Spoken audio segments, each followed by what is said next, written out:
You've been dropping stuff out there about Jill Biden investigating the removal of Kamala Harris. Now, I know they don't get along, especially since Kamala knifed Joe Biden in the ribs at that debate, but there's not getting along, and then there's trying to remove her from office. What's happening? So you're basically in a situation now where there's two administrations in the White House. There's the Biden administration, which is effectively run by Jill, right? Remember this under Woodrow Wilson, the last year of his presidency, he had suffered nervous breakdown and his wife was basically running the show. You've got that with Jill right now. But yeah, he's there. He's kind of doing his little farewell tour. He's yucking it up with the Pope. He's going around to Glasgow, but nobody cares. Or nobody's saying, oh, can I get a meeting with Joe? Let me take a selfie with Joe Biden. It doesn't happen, right? Jill's the only one left standing because she doesn't really have a choice at this point. So Kamala knows that it's time to make her move. She wants to be behind that desk in the Oval Office.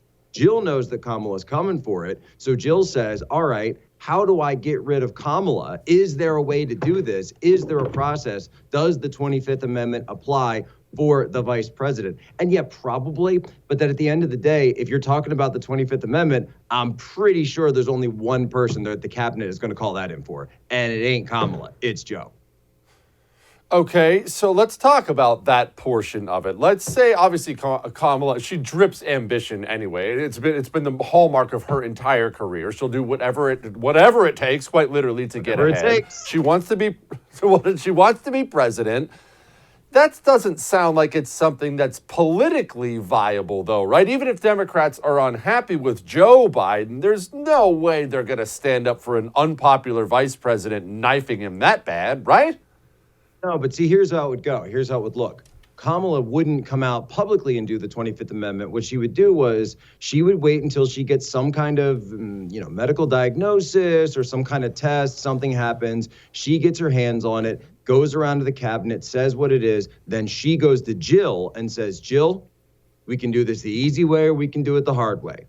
And we'd all much rather do it the easy way, keep your legacy intact, say, oh, we got a heart murmur, and you know what? It's for the good of the country. It's for the good of the family. I've had 50 years, yada, yada, yada. I'm going to be spending time over in Rehoboth, Delaware, where, if you know anything about the reputation of Rehoboth, Delaware, it's a fun town. It's a fun town. And instead, so it'll be more of a presidential resignation. And then Kamala is, well, I never expected this. A little girl like me from California going all the way to the big White House. I never saw it coming. And I just love the fact that Hillary Clinton must be watching Kamala just rubbing her hands, getting ready to sit behind that desk, knowing that Hillary wanted her entire career to be the first female president. And now, because of history being the way it is, in a total accident of history, it looks like it's going to be Kamala Harris. All right, Jack, you obviously have, we've been talking about 25th Amendment and Kamala and things like that. People all have their own theories on when something like this might happen. And the common one I hear, honestly, it's the one I believe, although I don't have sources like you do, after the midterms. But why wait until after the midterms when Joe Biden is less popular than Kamala? Well, so the idea is that they want to go to the midterms to say that he at least served 2 terms of a presidency. But what it also then sets up, if you look at the Presidential Succession Act, then that would mean that if Kamala Harris in that position becomes essentially acting president, she would only be acting president for 2 years. She would not serve out the majority of a term. That would have been served out by Biden.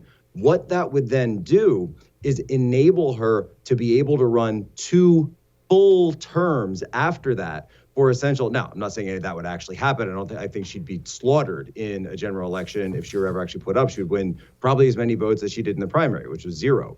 But she would be looking at it from a perspective of, if we do it this way, then I can be in office for 10 years. Oh, gosh. That I shudder to think about that. Okay, well, let's just keep going with this. She's not popular. Let's assume it is her sitting behind the Resolute desk by the year 2024. What are your options if you're the Democrats? You don't have a young, popular Democrat out there that I'm aware of, right? Castro? It's not going to be Buttigieg. It's going to be someone else, right? Probably The money, right now, I mean, their bench is thin, obviously, no question about that. You can't really point to any member of the cabinet that, or at least currently constituted cabinet, that would run against her. Buttigieg is someone that she would most likely fire. They have a terrible relationship, and obviously his star is falling quite a bit with the supply chain issues that we're having right now. So she'd fire him. He would probably run, most likely run. Tulsi would probably run, and you probably also see Gavin Newsom throw his hat in the ring. Okay.